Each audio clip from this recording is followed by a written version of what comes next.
안녕하세요, 김선책입니다. 이번 영상에서는 새로 만든 어항에 독특한 매력을 지닌 열대어를 투입하는 모습과 드디어 베타가 자신을 위한 어항에 들어가는 모습을 보여드리려고 합니다. 바로 시작하겠습니다. 지금 보고 계신 모습은 수족관에서 데려온 아이들을 물맛댐하는 모습입니다. 여러 이끼를 담당해줄 오토신과 자주 가는 수족관인 해비람 수족관에서 저번에 세팅 재료를 구한다고 갔다가 정말 첫눈에 홀딱 반해버린 친구들도 데려왔습니다. 블루고비라는 친구이고요, 망둥어입니다. 일단은 이 물맛댐을 다 하고 자세히 보도록 하겠습니다. 물맛댐이란 기존의 열대어가 살고 있던 수조 속 물과 새로 들어갈 어항 속 물을 섞는 작업으로 서로 다른 환경의 수조에서 수조로 열대어를 옮길 때 하는 생물에게 정말 중요한 작업입니다. 섞는다고 해서 물을 한 바가지 퍼다가 때려 붓는 것이 아닌 이렇게 호스와 밸브를 이용하여 들어갈 어항의 물을 아이들이 있는 바가지에 초당 몇 방울씩 떨어뜨리면서 아주 세세하게 물맛댐을 해줍니다. 물의 양이 새 수조에서 들어오는 물의 양의 대략 2배가 될 때쯤에 물맛댐을 멈추는 편입니다. 물론 다른 방법도 있긴 합니다. 물맛댐에 대해 자세히 다룰 때 말씀드리겠습니다. 뭔가 모르게 기존의 열대어들과는 사뭇 다른 느낌이 들지 않나요?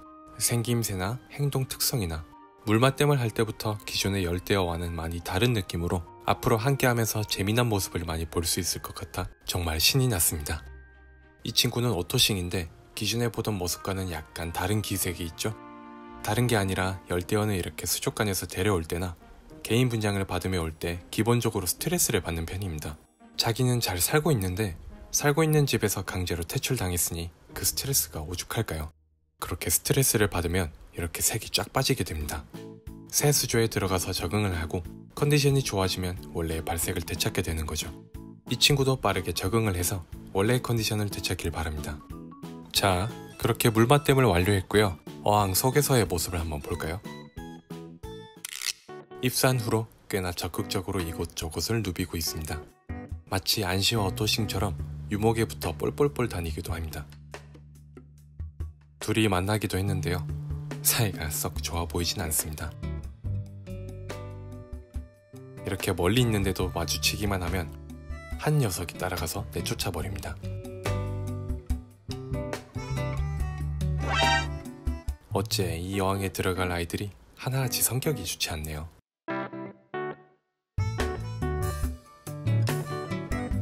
입이 볼록볼록거리는 게 약간 개구리 같기도 하고요. 이렇게 긴 몸을 보면 한편으로는 뱀 같기도 하고 여튼 되게 귀여운 녀석입니다. 정말 만화책을 찍고 나온 듯한 비주얼 아닌가요? 벼랑 위의 포뇨, 토토로와 같은 애니메이션 속에서 친근하게 봤을 법한 이미지입니다. 망둥어답게 그 특유의 생김새 또한 상당히 매력적이며 아직은 발색이 약하지만 블루고비라는 이름답게 파란색의 색이 오묘하게 보이는 것이 또 하나의 매력 포인트입니다. 지금의 행동은 탐색 중이거나 혹은 먹이를 찾아다니는 모습인 듯하네요.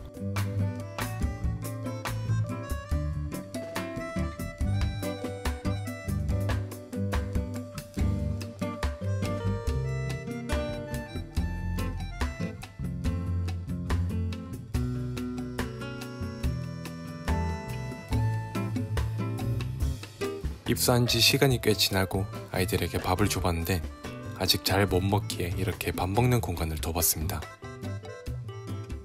냄새를 맡고 와서 잘 먹어주는 모습을 기대하며 와퍼 하나를 넣었습니다. 과연 녀석들은 냄새를 맡고 올까요? 네, 어림도 없습니다. 아직 적응 중인 친구에게 밥이라니.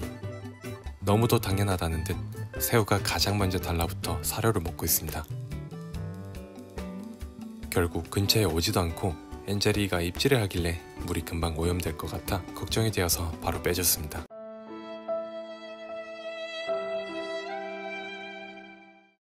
다음날 드디어 새로 만든 이 베타를 위한 어항에 베타를 옮기려고 합니다.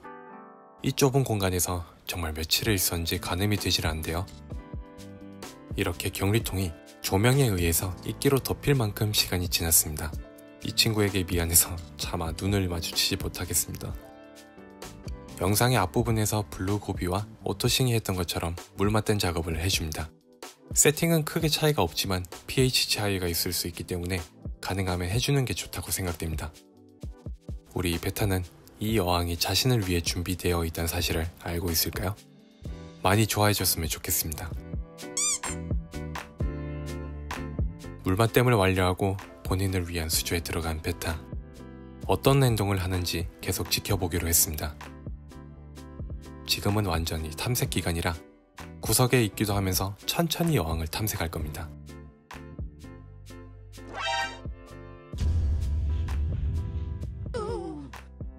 처음에 엔젤이가 베타를 만나면 엔젤이가 베타를 건들든 베타가 엔젤이를 쫓아가든 어떤 일이라도 터질 거라고 생각을 했는데 의외로 엔젤이가 약간의 호기심을 보이며 접근하는 행동 외에는 별 일이 없었습니다.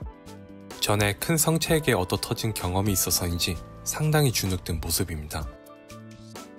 뭐 여튼 평화로운 느낌이라 다행이란 생각이 들었습니다.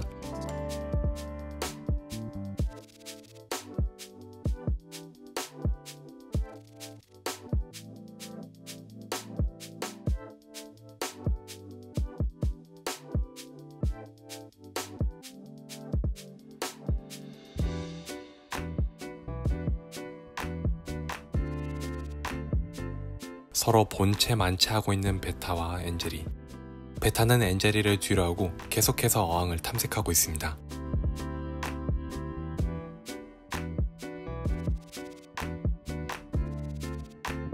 생각 외로 평화 그 자체인 어항. 엔젤이가 관심에 눈길을 보내지만 그렇게까지 적극적으로 다가가진 않습니다. 먹이를 잘 먹는지 보기 위해 먹이를 던져봅니다. 이 베타는 원래도 엉성했기에 바로 앞에 있는 밥을 잘 못 먹고 있습니다. 덕분에 엔젤이가 포식을 하게 되었네요. 다시 먹이를 던져보니 그제서야 반응을 하지만 제대로 먹지 못했습니다. 행동이 무척 빠른 엔젤이는 베타가 먹을 밥까지 다 뺏어 먹었네요. 으이그, 조금만 더 빨랐으면 다 먹을 수 있었을 텐데. 아이들의 모습을 지켜보니 문제가 있었습니다. 엔젤이가 먹이를 탐하는 정도가 아래쪽에 있는 이 고비 친구들이 먹이에 손도 댈 수 없을 만큼 강하다 보니까 엔젤이를 원래 있던 곳으로 옮기던지 아니면 고비를 내보내던가 하는 선택을 해야 했습니다. 이 뭔 개소리야! 고비는 이렇게 먹이가 코앞에 있음에도 불구하고 먹이를 지나쳐 다른 곳을 향해 가고 있습니다.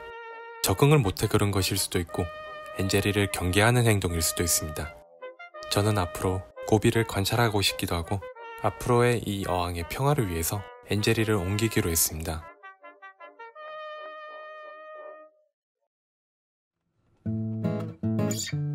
엔젤이를 옮기는 김에 행여나 작은 소형 친구들이 공격당할까 걱정이 되어 이 수조로 옮겼습니다. 비슷한 계열의 친구들인데 색감이 서로 달라서 보는 맛이 있는데요. 이 수조에 잘 적응을 해주어서 어항 위쪽 부분에 포인트 역할을 해주었으면 좋겠습니다.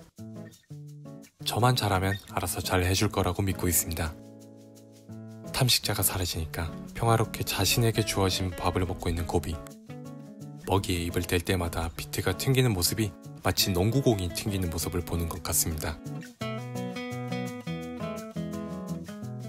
굳이 이렇게 다가와서 공격하는 것을 보면 아마도 같은 수컷인 것 같습니다. 약간의 영역 다툼과 같은 싸움에서 승리한 녀석이 먹이를 독차지하고 있습니다. 그래도 탐탁지 않은가 봐요.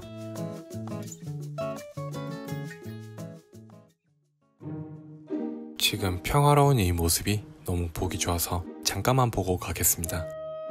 작은 친구들은 베타와 완벽히 대칭되는 곳에서 헤엄을 치고 있습니다. 아무래도 작정하고 먹으면 진짜 한 입에 먹히는 사이즈라 조심을 해야 하긴 합니다.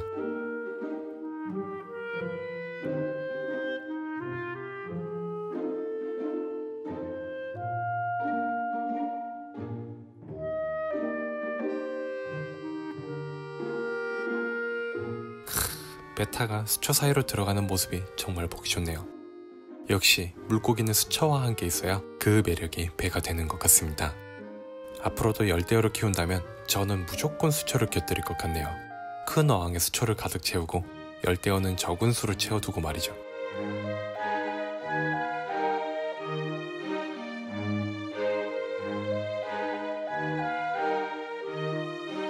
새 수조 속에서도 여전히 멍 때리기를 좋아하는 베타.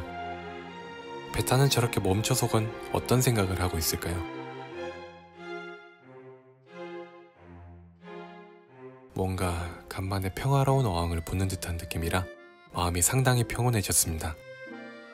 앞으로 평화로운 물멍이 필요할 때 자주 보게 될 것 같습니다. 조만간 새우도 체류 새우 같은 아이들을 더 넣어주려고 합니다. 슬 이끼가 오기 시작해서 안 넣어주면 안 될 것 같습니다. 네, 오늘 베타를 위해 만들어진 어항에 베타가 들어가는 모습과 베타와 함께 살아갈 친구들의 모습도 같이 보셨습니다. 다음 영상은 이 베타 어항을 만들기까지의 과정을 디테일하게 담은 영상이 될 예정입니다.